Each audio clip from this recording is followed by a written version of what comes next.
Hello दोस्तों, कैसे हैं आप सब। आशा करते होंगे आप बिल्कुल ठीक हैं। आज का जो ना वीडियो रहेगा, इसमें हम पढ़ेंगे सक्षम बुक के, यानी कि जो आपके बुक में यानी कि यूपी त्रिपल का जो भी सिलेबस में आपके था यूपी त्रिपल के, उसी सिलेबस को मैच करते हुए हम इस बुक में पढ़ेंगे। यानी कि जो आपके सिलेबस में वही चीज़ें हम इस सक्षम बुक में पढ़ने वाले हैं। फालतू की चीज़ें नहीं पढ़ेंगे जो आपका टाइम ख़राब होगा, जो आपके सिलेबस से मैच नहीं करती होंगी। ठीक है, इसीलिए हम इस वीडियो में वही चीज़ पढ़ाएं। कुछ लोग सर कमेंट कर रहे थे कि ये सर बता रहे थे कि आप बताइए कि सर सक्षम बुक के वन लाइनर और एमसीक्यू टाइप क्वेश्चन कराइए। तो मैं बता दूं, ये सक्षम बुक है, इसमें कहीं पर भी कोई एमसीक्यू टाइप क्वेश्चन नहीं है, कोई वन लाइनर क्वेश्चन नहीं है। जो भी आपको गुमराह कर रहा है कि हम जो क्वेश्चन ला रहे हैं ये सक्षम बुक के हैं या फिर सक्षम बुक के वन लाइनर या एमसीक्यू टाइप क्वेश्चन, सक्षम बुक में कोई भी एमसीक्यू टाइप क्वेश्चन और वन लाइनर क्वेश्चन नहीं है। जो भी आपको पढ़ाता है, कहीं पर पढ़ाता है, चाहे ऑनलाइन चाहे ऑफलाइन, वो आपको गुमराह कर रहा है, क्योंकि सक्षम बुक में कोई एमसीक्यू टाइप और वन लाइन क्वेश्चन है ही नहीं। जो पढ़ाता है वो घुमा फिरा के क्वेश्चन वही ला रहा है, लेकिन कोई भी सक्षम बुक में कोई वन लाइनर और एमसीक्यू टाइप क्वेश्चन नहीं है। ठीक है, तो चलिए स्टार्ट करते हैं। और आप बताइए आपका 1 जनवरी कैसा बीता, कैसा रहा आपका नया साल का पहला दिन। ठीक है, कैसा आप अच्छे से इसको एंजॉय किए, कमेंट बॉक्स में जरूर बताइएगा आपका पहला दिन 2023 का कैसा रहा। ठीक है, पहला दिन आपका कैसा रहा कमेंट बॉक्स में जरूर बताइएगा। तो देखते हैं आज का वीडियो। मैं आपको बता दूं कि मैं सक्षम बुक में पहले टॉपिक में सारे टॉपिक डिस्कस कर चुका हूं। ये आपको 4 क्लास में अवेलेबल हो जाएगी 20-20 मिनट के लेक्चर में। और मैं बता दूं, यहाँ भी हम ये सारे टॉपिक ऑलरेडी डिस्कस कर चुके हैं। आज हम पढ़ेंगे ये 3 टॉपिक। ठीक है, तो चलिए स्टार्ट करते हैं आज का वीडियो। अगर आप हमारे चैनल पर नए हैं तो प्लीज़ चैनल को लाइक करिए, शेयर करिए, सब्सक्राइब करिए और देखते रहिए हमारा अपना यूट्यूब चैनल एग्जाम आरजू क्लासेस। तो आज में हम पढ़ेंगे सही तरीके के स्तनपान कराने का तरीका। पहले क्या करना है, अगर कोई गर्भवती महिला है तो उसको सबसे पहले अपने हाथों को साबुन से अच्छी तरह धोएं, पर्याप्त मात्रा में पानी पिएं, कंधे को आरामदायक स्थिति में रखें, जैसे यहाँ पर फिगर द्वारा समझाया गया है। ठीक है, नेक्स्ट बात करेंगे, जिस स्तन से दूध पिलाने हो उस स्तन के दूसरी तरफ वाले हाथ को शिशु से पकड़े रहें। देखिए जैसे क्या है, माता जी इसको पकड़ी हैं बच्चे को, हाथ के बगल के नीचे से ठीक से शिशु की टांगों को पकड़ें। ये देखो क्या है, हाथों को टांगों को मतलब क्या है, हाथ के नीचे जो आपका होता है उसके बीच बच्चे को दबाए हुए हैं। और माँ का अंगूठा शिशु के एक कान के पीछे की हड्डी पर होना चाहिए और माँ की उंगलियाँ कान से पीछे की हड्डी पर होनी चाहिए। बिल्कुल बात सही है। इधर बच्चे का क्या है, इधर बच्चे का चेहरा है, ये बच्चे की क्या है, पीछे वाली गर्दन है, ऐसे पकड़ना चाहिए। नेक्स्ट बात करेंगे, यहाँ पर जिस स्तन से स्तनपान कराना है उसी को नीचे से अपने हाथ को यू आकार में पकड़े, यानी कि यू के आकार में पकड़े। ऐसे पकड़ा जाता है यू को आकार में, बिल्कुल यू के आकार में बनना चाहिए। सही और गहरा जुड़ाव, यानी कि सही और गहरा जुड़ाव होना चाहिए। यदि शिशु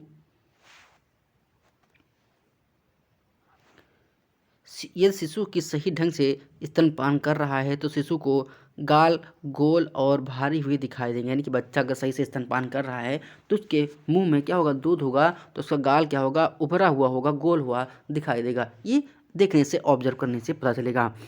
नहीं देखेंगे, 2 सप्ताह, 6 सप्ताह और 3 महीने की उम्र में बहुत तेज़ी से बढ़ता सही स्तनपान से वृद्धि की निगरानी। यानी कि बच्चा अगर 2 सप्ताह, 6 सप्ताह और 3 महीने की उम्र में बहुत तेज़ी से ग्रोथ कर रहा है तो इसका मतलब क्या है, उसको पर्याप्त मात्रा में स्तनपान मिल रहा है, पर्याप्त मात्रा में बच्चों का माँ का दूध मिल रहा है और उसकी ग्रोथ अच्छे से हो रही है।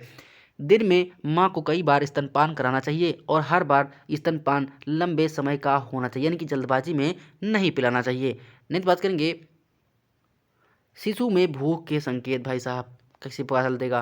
पहली और सबसे ज़रूरी ध्यान रखने वाली बात है कि शिशु के भूखे होने के संकेतों को पहचाना। यदि वह भूखा शुरुआती संकेतों को नहीं पहचानती हैं तो शिशु बेचैन हो जाएगा और भूख के कारण रोना शुरू कर देगा। यार भाई बच्चा क्या है, छोटा है, अगर उसको भूख लगेगी और उसको क्या है, दूध नहीं मिल पा रहा है माँ का, तो क्या होगा, वो रोने लगेगा। ठीक है, वो रोने लगेगा, उसको क्या है, बता तो नहीं पाएगा कि हमको मम्मी भूख लगी है, वो सिर्फ और सिर्फ रोएगा। ठीक है, ऐसे आप क्या करना है, जान जाइएगा। फिर है, वे माँ के स्तनों से गहराई से नहीं जुड़ेगा, इससे माँ की चिंता बढ़ेगी। शुरुआती भूख के संकेतों में शिशु का अपने शरीर या सिर की एक तरफ से दूसरी ओर ले जाना, जमाई लेना, अपना मुंह खोलना, लार जमाई मुंह फैलाते हैं बच्चे, ऐसे मुंह फैला देंगे, मुंह खोलना, लार टपकाना, अपना हाथ अपने मुंह में रखना याद शामिल होते हैं। अपने बच्चे को देखा होगा भाई साहब, देखो बच्चा क्या है, ये देखो कितना अच्छा है। जब बच्चा भूखा होता है तो अंगड़ाई लेता है, उंगली चूसता है, यानी कि अंगूठा चूसता है। देखा होगा जनरली सभी घर में छोटे बच्चे होते हैं, सभी ऑब्जर्व करते हैं, सभी खिलाते हैं, सभी गोद लिए होते हैं, सभी देखे होते हैं। इनसे कोई भी व्यक्ति अछूता नहीं है जो छोटे बच्चों को देखा ना हो। ठीक है। नेक्स्ट है सिर के तरफ से दूसरी तरफ ले जाना, यानी कि हाथ क्या होता है, लार टपका रहा है। देखो यहाँ पर लार टपका रहा है, ये बंदा लार टपका रहा है, सिर को हाथ की तरफ अंगड़ाई लेता है। रोना आखिरी संकेत, बच्चा बहुत जब भूखा होता है तो रोना स्टार्ट कर देता है। रोना जो होता है उसका आखिरी संकेत होता है, सिंबल होता है। नेक्स्ट हमारा है, यहाँ पर देखते हैं क्या है, हाथ से माँ का दूध निकालना। सभी माताओं को स्तन से दूध निकालने की प्रक्रिया जानकारी होनी चाहिए। निम्न परिस्थितियों से माँ के स्तन से दूध निकाल कर देने की आवश्यकता होती है। देखो जिन लोगों को नोट्स बनाना है सक्षम बुक से, तो मैं उनसे कहा था कि आप लोग 30 से 40 पेज की एक छोटा सा रजिस्टर ले लीजिए और उसमें उस चीज़ों को लिखिए जो आपको आती नहीं है, जो आपको आती नहीं है। ठीक है। जो आपको चीज़ें आती हैं उनको कतई मत लिखिए, आपको बिल्कुल शॉर्ट और सटीक नोट बनाना है। बिल्कुल हैवी और लेंथी नोट नहीं बनाना है, क्योंकि जब हैवी और लेंथी नोट बनाएंगे तो आप जब पढ़ने बैठेंगे तो आपको बोरियत होगी, आपको बोर लगेगा। इसलिए बिल्कुल सही और सुरक्षित और अच्छे नोट्स बनाना है। ठीक है।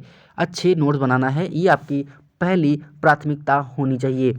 ठीक है। नेक्स्ट बात करेंगे, दूध से भरे स्तनों को राहत देने के लिए, फिर स्तन की समस्या के कारण के लिए तभी बच्चे का तभी माँ क्या करती है, दूध निकालती है। हाथ से माँ का दूध निकालना, बीमार शिशु के लिए जो ठीक से स्तनपान नहीं कर पा रहा है। कभी कभी ऐसी स्थिति आती है कि बच्चा बीमार होता है और सही से स्तनपान नहीं कर पा रहा होता है, तो माँ क्या होती है, माँ अपने हाथ से अपने स्तन से दूध निकाल कर बच्चे को क्या करती है, पिलाती है, उसका फीडिंग करवाती है।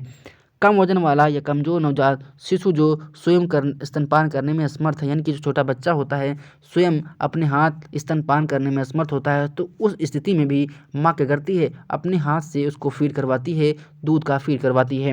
नेक्स्ट है, माँ बीमार हो, यानी कि कभी क्या होता है, माँ बीमार है, ऑपरेशन है उसकी, तो क्या है, वो बच्चे को सही से दूध नहीं पिला पाती है, तो उस स्थिति में माँ के स्तनों से दूध को हाथ से निकाला जाता है और बच्चे को फीड करवाया जाता है। फीड मतलब होता है दूध पिलाना।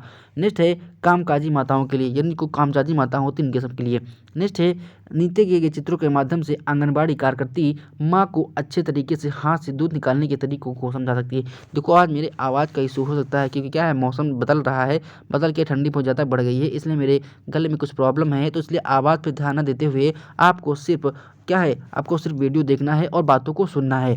नेक्स्ट है, अपने हाथ साबुन और पानी से धोएं और आराम देने वाली स्थिति में बैठ जाएं। बिल्कुल सही बात है भाई साहब। नेक्स्ट है साफ बर्तन। देखो यहाँ बात इसलिए की गई है, जब बच्चे को क्या करना है, हाथ से फीड करवाना है, यानी कि बच्चे को क्या है, माँ का दूध निकाल कर उसको फीड करवाना है, उसकी बात की गई है। हाथ का अंगूठा, निप्पल और एलोरा, यानी कि जो काला भाग होता है, एरोला उसे बोलते हैं। तो एग्जाम में कभी कभी पूछता है जो स्तन का काला भाग या ब्राउन भाग होता है उसे हम क्या बोलते हैं, उसे हम एरोला बोले जाते हैं। ये नया टर्म है आपके लिए, आप इसको लिख लीजिए, उसे हम एरोला बोलते हैं। क्या बोलते हैं, एरोला हो जाता है। कि पहली अंगुली निप्पल के नीचे रखें, बाकी अंगुलियों से स्तनों को पकड़कर दबाएं, स्तनों पर हल्के हाथों से मालिश करें। ऐसा करने से ये हमारी सिचुएशन होती है। नेक्स्ट हमारा है, अंगूठे और पहली अंगुली को हल्के से स्तन को छाती की ओर दबाएं, बहुत अंदर तक न दबाएं, इससे दूध की नलियां बंद हो सकती हैं, दूध बाहर नहीं आएगा। बिल्कुल हल्के हाथों से करना है। फिर है दबाएं और ढील दें, फिर दबाएं और ढील दें, ऐसी बार बार करें तो थोड़ी देर में दूध टपकना शुरू हो जाएगा। स्तनों को चारों ओर से दबाएं ताकि सभी तरह से दूध बाहर आए। एक स्तन से 3 से 5 मिनट, फिर दूसरे स्तन से 3 से 5 मिनट, यानी कि बारी बारी से अल्टरनेट करते रहिए। ये चीज़ें आप फिगर से पढ़ लीजिएगा। ठीक है। ऊपरी आहार शुरुआत करने का तरीका देखते हैं क्या साहब, इसमें क्या है, बच्चे के विकास का सीधा संबंध उनके आहार से होता है। बच्चे की बढ़ती उम्र के साथ आहार लेने का तरीका, प्रकार, बारंबारता का ध्यान रखना जरूरी है, क्योंकि इसके अभाव में कुपोषण विकास में बाधा उत्पन्न होती है। यदि बच्चे को जबरदस्ती से खिलाया जाए तो उल्टी अथवा खाने से अनिच्छा हो सकती है। बिल्कुल बात सही है। शिशु के 6 माह पूरे होने तक उसके पोषक तत्वों एवं ऊर्जा की आवश्यकता माँ के दूध से पूरी हो जाती है। शिशु के 6 माह पूरे होने जाने पर केवल माँ का दूध बच्चे के पोषण की आवश्यकता के लिए पर्याप्त नहीं होता है, इसलिए ऐसा बढ़ते उच्च कभी कभी एग्जाम में पूछा जाता है कि बच्चे को हम सप्लीमेंट यानी कि पूरक आहार कब दे सकते हैं। ये क्वेश्चन मैं पता नहीं मैं कितनी बार करवाया हूँ। जब बच्चा 6 मंथ का हो जाता है तो आप सप्लीमेंट पूरक आहार मतलब ये है कि आप बच्चे को अलग से कुछ दे सकते हैं। माँ के दूध के अलावा बच्चे को आप अलग से कुछ खिला पिला सकते हैं। जैसे क्या होगा, दाल का जूस हो गया, किसी फल का जूस हो गया, ठीक है, दूध की और दलिया बनी हो गई, ऐसे खिला सकते हैं। बच्चों को आप वही चीज़ खिला सकते हैं 6 मंथ बाद जो बच्चा आसानी से निगल पाए। बच्चे का इतना डाइजेस्टिव सिस्टम जो होता है इतना मजबूत नहीं होता है, पाचन तंत्र इतना मजबूत नहीं होता है जो आपके द्वारा दी हुई मान लो टाइट रोटी को पचा पाए। उसका कब्ज हो जाएगा, उसका पेट खराब हो जाएगा। इसलिए आपको बच्चे को 6 मंथ के बाद ऐसी चीज़ों को देना है जो बच्चा आसानी से मुंह में चबा पाए और उसको निगल पाए और बच्चा पचा भी पाए। ऐसी चीज़ों देना है, उसे हम पूरक आहार यानी कि सप्लीमेंट बोलते हैं। ठीक है,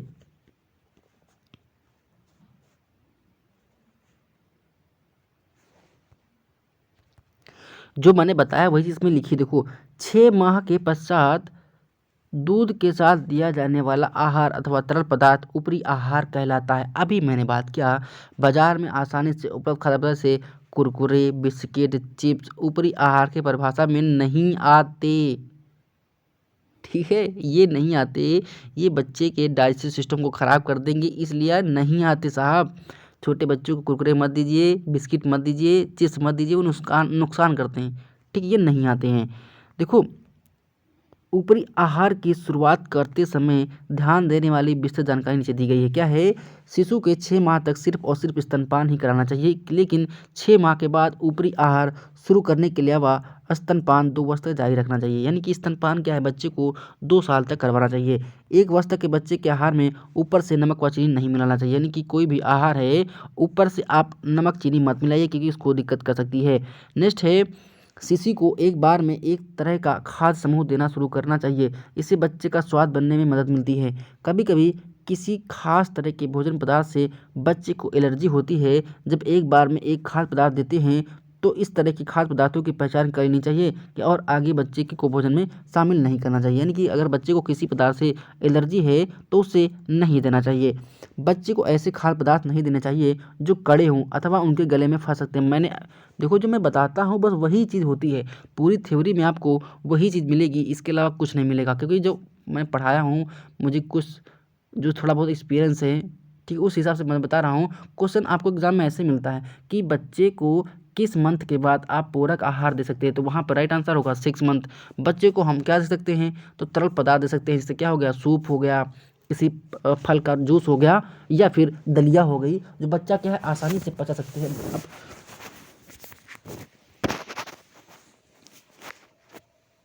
कुछ लोग के दिमाग में आ रहा होगा दलिया तो भाई दलिया तो टाइट होती है, लेकिन मैं दलिया की उस बात कर रहा हूँ बिल्कुल ही बारीक पिसी हुई दलिया, जो हम लोग एजेड लोग खाते हैं दलिया, ये वाली नहीं जो आशीर्वाद दलिया आती है, इसकी बात नहीं कर रहे हैं। बिल्कुल छोटी सी पतली पतली सी कटी हुई और भिगोई हुई, उसी बच्ची उसकी बात कर रहे हैं। तो ये छोटा सा शॉर्ट सा वीडियो था। देखो अब ये बात देखते हैं, क्या अन्न प्रशासन दिवस का महत्व। अन्न प्रशासन दिवस में 6 माह पूर्ण कर चुके शिशु व उनके परिवार के सदस्यों को, विशेषकर माँ को, आंगनबाड़ी केंद्र पर बुलाकर ऊपरी आहार का स्तनपान के विषय में परामर्श दिया जाता है। भाई, अन्न प्रशासन दिवस के आपके बारे में जानकारी होना चाहिए कि अन्न प्रशासन दिवस क्या होता है। इसमें एक्चुअली में ये होता है कि बच्चा जब 6 मंथ का हो जाता है तो उसकी माँ को और बच्चे को आंगनबाड़ी केंद्र बुलाकर उसको अन्न प्रशासन मतलब, देखो नाम से क्या स्पष्ट हो रहा है, इसी से आप स्पष्ट करिएगा अन्न प्रशासन। आपने एक वर्ड पढ़ा होगा कि बीसीजी का टीका का प्रशासन क्या होता है, प्रशासन मार्ग क्या होता है। जो हमारा बीसीजी टीका होता है उसका प्रशासन मार्ग क्या होता है, कभी आपने ऐसा सुना होगा, उसका प्रशासन मार्ग क्या होता है। तो यही चीज़ कहा गया है, अन्न प्रशासन मतलब भोजन दिया जाना, प्रशासन मतलब दिया जाना। कब से, 6 महीने बाद स्टार्ट होता है। आप ऐसे ही याद कर लेंगे तो बच्चा जब 6 महीने का हो जाता है तब उसका हम अन्न प्रशासन यानी कि भोजन देने की शुरुआत करते हैं। देखो यहाँ क्या कर रही है, ये आंगनबाड़ी कार्य करती है और बच्चे को यहाँ पर ये अन्न प्रशासन यानी कि अन्न खिला रही है। तो बच्चा जब 6 माह का हो जाता है तो उसे अन्न प्रशासन यानी कि अन्न खिलाना स्टार्ट हो जाता है। ऐसे आप याद रखिएगा, इसको पढ़ लीजिएगा, ज़्यादा कुछ खास है नहीं। ठीक है, बच्चे के भोजन से संबंधित आवश्यक स्वच्छता व्यवहार, देखो क्या करना है। बच्चे को सब्जी काटने से पहले धो देनी चाहिए।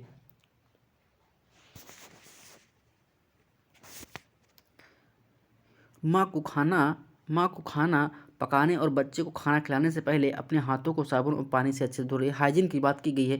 खुले में शौच न जाकर घर में बने स्वच्छ शौचालय का प्रयोग करना चाहिए। शौचालय का इस्तेमाल करने के बाद बच्चे का शौच साफ करने के बाद साबुन और पानी से हाथ धोना चाहिए। स्वच्छता का ध्यान रखना चाहिए। यदि बच्चे को अंडा, मांस, मछली खिलाया जा रहा है तो ध्यान रहे कि वह ताज़ा और अच्छी तरह से पका हुआ होना चाहिए, कच्चा और अधपका मांस नहीं होना चाहिए। कच्चे फलों और पकाने से पहले सब्जियों को बहते पानी में अच्छे तरह से धोना लेने की। कभी कभी ये होता है, जो आपकी सब्जियां होती हैं उनको काटने से पहले धोना चाहिए। मान लो आपको नींबू है, आपने नींबू धोया तो नींबू को काटने से पहले धोना चाहिए। अगर नींबू को आप काटेंगे और काटने के बाद धोएंगे तो जो विटामिन सी होता है वो पानी के साथ बह जाएगा। इसीलिए कुछ सब्जियां हमारी जो ऐसी होती हैं जो काटने से पहले धोनी चाहिए। ठीक है। अच्छे पकाने से पहले कीटाणु मर जाते हैं, इसलिए शिशु के लिए बनाए जाने वाले भोजन को अच्छी तरह से पकाना चाहिए और खाना पकाने के लिए सुरक्षित पानी का इस्तेमाल करना चाहिए। बिल्कुल बात सही है। जहाँ तक संभव हो शिशु का भोजन ताज़ा होना चाहिए। गर्मी के मौसम में पका हुआ खाना 2 घंटे के से ज़्यादा देर नहीं रखना चाहिए। यानी कि बच्चे को जो खाना खिला रहे हैं वो 2 घंटे से देर रखा हुआ नहीं होना चाहिए। और जब रखने के लिए फ्रिज की आवश्यकता ना हो तब। खाना बनाने के बाद भोजन को साफ बर्तन से ढककर रखना चाहिए ताकि धूल मक्खियों से बचा जा सके। नेक्स्ट है, देखो कभी कभी ये पूछा जाता है सुमन के क्या है। सुमन के क्या है, ये कभी कभी एग्जाम में पूछता है। एक बार पूछा था कि सुमन के क्या है, किसी को नहीं पता था, क्योंकि हम एक बार रिवीजन कर रहे थे किसी कंप्यूटर एग्जाम में। ये यूपी एनएचएम का या फिर कोई एग्जाम था, वहाँ पर डायरेक्ट पूछा गया था कि सुमन क्या है, सुमन के क्या है। तो देखो ये सुमन जो है ये हमारा वहाँ पे जो राइट आंसर था वो हमारा था हाथों की स्वच्छता, यही आंसर था उसका। ठीक है। तो जो हमारा सुमन के होता है ये हाथों को साफ करने का तरीका होता है। तो एस फार होता है मतलब सीधा, यू फार होता है मतलब उल्टा, यानी कि पहले हथेली की तरफ, फिर हथेली की बैक साइड। ठीक है। फिर मुट्ठियों को एम फार मुट्ठी, ए फार अंगूठा और एन फार नाखून और के फार कलाई, ऐसे क्या करेंगे, साफ करेंगे। तो कभी ए एग्जाम में पूछा जाता है कि सुमन क्या होता है, तो ये होता है हाथों की स्वच्छता, यानी कि हाथों को साफ करने का जो प्रोसेस होता है। पहले हम क्या करेंगे, हाथ को सीधा साफ करेंगे साबुन लेकर, फिर उल्टा करेंगे, फिर उंगलियों के बीच करेंगे, फिर अंगूठा को साफ करेंगे, फिर नाखूनों को रगड़ेंगे और कलाई पर रगड़ कर उसको हम खत्म कर देंगे, धो देंगे। तो ऐसे होता है हमारा हाइजीन होता है हाथों को स्वच्छ करने का। बच्चे को साफ धुली हुई कटोरी में भोजन देना चाहिए। बच्चे की कटोरी में बचे हुए खाने के बाद में खिलाने के लिए नहीं रखना चाहिए, बल्कि उसे फेंक देना चाहिए, यानी कि बचा हुआ खाना बच्चे को नहीं देना चाहिए।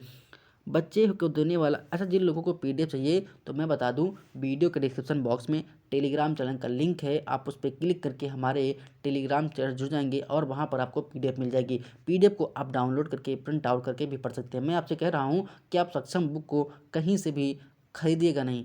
पहली बात तो ये फ्री ऑफ कॉस्ट मिलती है, किसी भी बुक स्टॉल पर आपको सक्षम बुक देखने को नहीं मिलेगी, क्योंकि ये गवर्नमेंट द्वारा ऑथराइज बुक होती है, फ्री ऑफ कॉस्ट मिलती है। और आपको मिलेगी कहाँ, जो आपकी आंगनबाड़ी केंद्र है वहाँ पर जाइएगा, जो आपकी आशा बहू होती हैं उनसे कहिएगा कि हमको सक्षम बुक प्रोवाइड करवा दीजिए, तो आपको दे देंगे। क्योंकि वो वहाँ पर बुक अवेलेबल रहती हैं। ये बुक इसलिए होती है क्योंकि जो हमारी महिला होती हैं, गर्भवती महिला, वो इनको घर ले जाकर पढ़ें और आंगनबाड़ी जो कार्यकर्ता होती हैं वो भी इसको पढ़े और समझे और उसका क्रियान्वयन करें। यही हमारा सक्षम बुक है।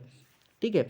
पीने का पानी, और मैं आपको प्रोवाइड तो करवा रहा हूँ, जो आपके इम्पोर्टेंट टॉपिक है उसका मैं वीडियो बनाकर और तुरंत उसका आपको पीडीएफ दे देता हूँ, तो आप चाहें तो निकलवा भी सकते हैं। ठीक, कोई इशू नहीं है। लेकिन हम आपसे कह रहे हैं निकालने से कोई मतलब नहीं है, आप पॉइंट वाइज ऐसे लिख डालिए। मुश्किल से महज आपकी 15 से 18 क्लासें होंगी और सक्षम बुक्स क्या हो जाएगी, फिनिश हो जाएगी। इसमें महज 140 पेज की बुक है और 140 में से मान लीजिए आपके 70-80 जो पेज हैं वो आपके काम के हैं, बाकी कोई काम नहीं है, क्योंकि वो सिलेबस से मैच नहीं करते। तो उनको पढ़ने से क्या मतलब जो सिलेबस में ना हो।